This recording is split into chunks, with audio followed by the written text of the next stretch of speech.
Feminism has been alive and thriving since the ancient Greeks, although the most recognizable feminist movement started in the 1830s. Feminism in the 1970s, known as radical feminism, helped women take control of their own bodies, their health, and childbirth. Childbirth and the role of a midwife have been impacted significantly by feminism.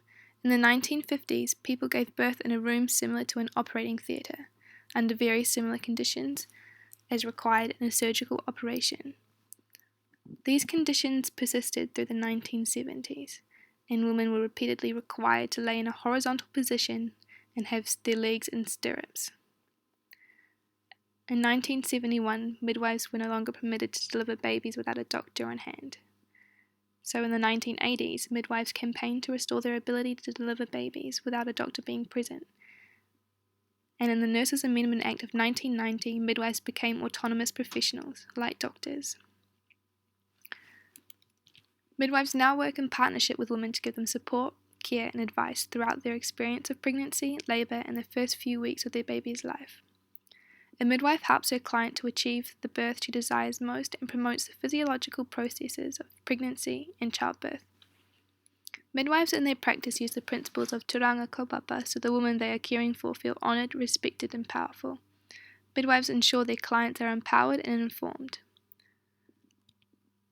My personal worldview on feminism. When I was young, there was a female Prime Minister, Helen Clark. I didn't realise she was only one of the 2 female Prime Ministers New Zealand's had out of 37 Prime Ministers, until I learnt about feminism, sexism, and the disadvantages people face because of their gender. As I was born in the year 2000, the Prime Minister of New Zealand has been female for over half of my life, which is an amazing change for my parents' and grandparents' generations.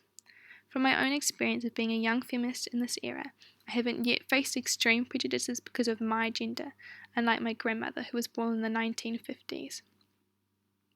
I hear her stories of her experiences with mistreatment in the workplace and social environments, and I realise how lucky I am that feminists fought so hard for me and future generations of women to live in a world where we are no longer mistreated.